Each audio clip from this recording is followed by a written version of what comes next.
नमस्कार. आज आपण एका महत्त्वाच्या विषयावर बोलणार आहोत. हो. महाराष्ट्र शासनाच्या शालेय शिक्षण व क्रीडा विभागाने एक करिअर मार्गदर्शन पुस्तिका काढली आहे. बरोबर. आणि त्यातली माहिती श्री शेख साजिद सर, जे श्रीमान भाऊसाहेब झाडबुके कनिष्ठ महाविद्यालयात शिक्षक आहेत, त्यांनी संकलित केली आहे. अगदी. तर आज आपलं उद्दिष्ट आहे की या पुस्तिकेत ज्या विविध करिअर संधी सांगितल्यात ना आणि त्यांचे शैक्षणिक मार्ग, त्याबद्दल थोडक्यात पण महत्त्वाची माहिती सगळ्यांपर्यंत पोहोचावी. नक्कीच. कारण ही पुस्तिका म्हणजे खरं तर एक प्रकारचा खजिनाच आहे करिअर पर्यायांचा. हो ना. प्रत्येक क्षेत्राचं वर्णन आहे, शिक्षण काय लागतं, पात्रता काय हवी, हे सगळं स्पष्ट दिलंय. अगदी. आणि एक महत्त्वाची गोष्ट म्हणजे अनेक करिअरसाठी तुम्ही 12वी कोणत्याही शाखेतून केलेली चालते, म्हणजे आर्ट्स, कॉमर्स, सायन्स. अच्छा, हे महत्त्वाचं आहे. हो, पण मग त्यानंतर त्या विशिष्ट क्षेत्रासाठी पदवी किंवा डिप्लोमा लागतो, किंवा मग आता हे नॅशनल स्किल्स क्वालिफिकेशन फ्रेमवर्क म्हणजे NSQF म्हणतात त्याला. NSQF. त्याचं प्रमाणपत्र लागतं.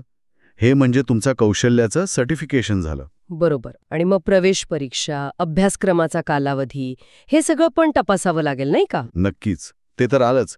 प्रत्येक कोर्सनुसार ते वेगळं असतं. बरं.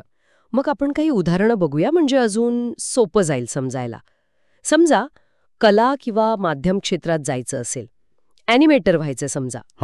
ॲनिमेटरसाठी 12वी नंतर तुम्ही डिझाईनमध्ये पदवी घेऊ शकता, BDS म्हणतात त्याला, किंवा BSc ॲनिमेशनमध्ये. ओके. किंवा फाईन आर्टची पदवी पण चालते.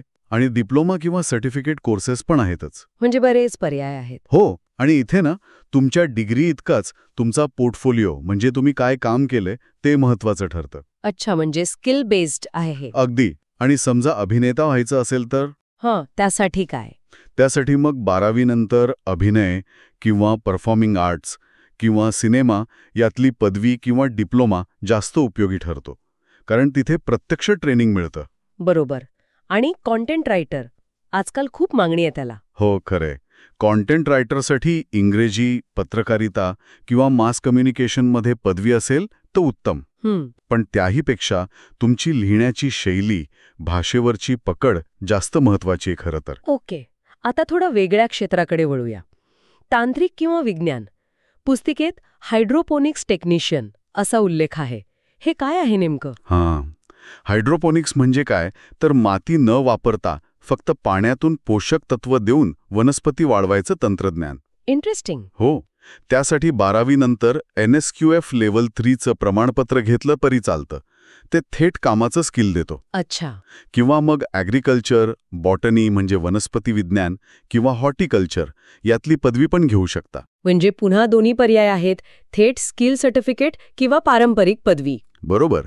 तसंच ज्वेलरी डिझायनिंगमध्ये CADचा वापर असतो. CAD म्हणजे? कम्प्युटर एडेड डिझाईन, म्हणजे कॉम्प्युटरच्या मदतीने डिझाईन बनवणं. ज्वेलरीमध्ये फार बारकाईची डिझाईन्स असतात ना. हो. त्यासाठी हे तंत्रज्ञान खूप महत्त्वाचं आहे. यासाठी मग 12वी नंतर जेमॉलॉजीमध्ये BSc करून मग सर्टिफाईड ट्रेनिंग घेऊ शकता, किंवा डिझाईनमध्ये मास्टर्स MDes करता येतं. ओके. आणि सिव्हिल इंजिनियर, ते तर अनेकांना माहिती असेल. हो, ते तर पारंपरिक क्षेत्र आहे. त्यासाठी 12वी सायन्सला PCM म्हणजे फिजिक्स, केमिस्ट्री, मॅथ्स हे विषय हवेत. आणि मग सिव्हिल इंजिनिअरिंगमध्ये BTech किंवा BE ही पदवी लागते. बरं. आता कॉमर्स आणि मॅनेजमेंटकडे येऊया. बँक क्लर्क किंवा इव्हेंट मॅनेजर. बँक क्लर्कसाठी 12वी नंतर अकाउंटिंग किंवा बँकिंगमध्ये डिप्लोमा चांगला असतो, किंवा मग कॉमर्स, इकॉनॉमिक्स, मॅथ्स यातली पदवी. आणि ते MES कोर्सेस पण असतात, मॉड्युलर एम्प्लॉयेबल स्किल्स, ते पण एक पर्याय आहेत. ओके. आणि इव्हेंट मॅनेजर? इव्हेंट मॅनेजरसाठी BBA, हॉटेल मॅनेजमेंट किंवा हॉस्पिटॅलिटी मॅनेजमेंटमधली पदवी किंवा डिप्लोमा लागतो. इथे शिक्षणाइतकंच अनुभवाला आणि तुमच्या नेटवर्किंगला खूप महत्त्व आहे. खरंय. आणि मार्केटिंग मॅनेजर व्हायचं असेल तर? मार्केटिंग मॅनेजरसाठी सहसा कोणतीही पदवी चालते सुरुवातीला, पण त्यानंतर MBA किंवा मार्केटिंगमधला पोस्ट ग्रॅज्युएट डिप्लोमा लागतोच बहुतेक वेळा. अच्छा, म्हणजे स्पेशलायझेशन गरजेचं आहे. हो, कारण तिथे स्ट्रॅटेजी आणि मॅनेजमेंट स्किल्स लागतात. आता सरकारी सेवा, खूप जणांना आकर्षण असतं त्याचं. IAS, IPS किंवा मग CISF, CRPF सारख्या दलांमध्ये ऑफिसर होण्यासाठी काय करावं लागतं? IAS किंवा IPS साठी तर कोणत्याही शाखेतून पदवी आणि त्यानंतर UPSCची परीक्षा उत्तीर्ण करावी लागते, जी खूपच स्पर्धात्मक असते. हो, ऐकून आहे. आणि CISF किंवा CRPF सारख्या केंद्रीय दलांमध्ये अधिकारी होण्यासाठी पण कोणत्याही शाखेची पदवी चालते. आणि मग त्यांची स्वतःची भरती परीक्षा असते, ती पास करावी लागते. यात फिजिकल फिटनेस पण महत्वाचा असतो. बरोबर. या झाल्या बळ्यापैकी पदवी आधारित गोष्टी. पण पुस्तिकेत काही कौशल्य आधारित किंवा वोकेशनल कोर्सेसचा पण उल्लेख आहे ना, जसं की डेअरी फार्मर किंवा प्लंबर. अगदी.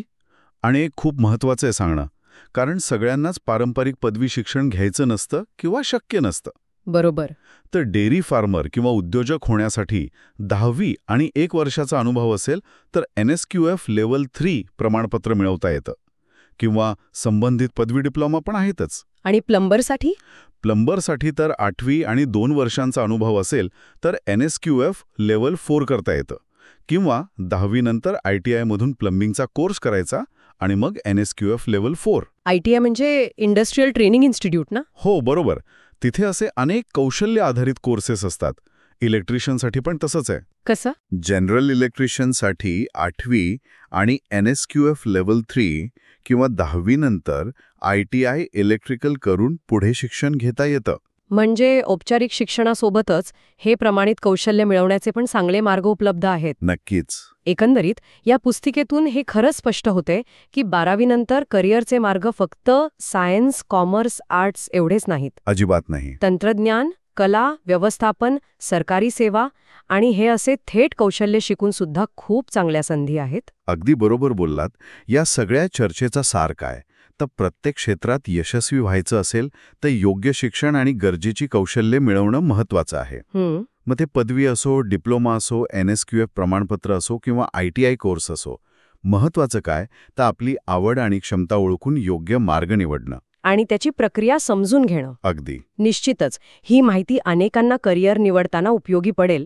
आता जाता जाता एक विचार येतो मनात. हां. की प्रत्येकाने आपल्या आवडी आणि क्षमतांचा विचार केला आणि आज आपण जी माहिती बघितली तर अशी कोणती वेगळी किंवा अनपेक्षित करिअर संधी समोर येऊ शकते ज्याचा कदाचित आधी विचारच केला नसेल. हा एक विचार करायला लावणारा प्रश्न आहे खरं तर.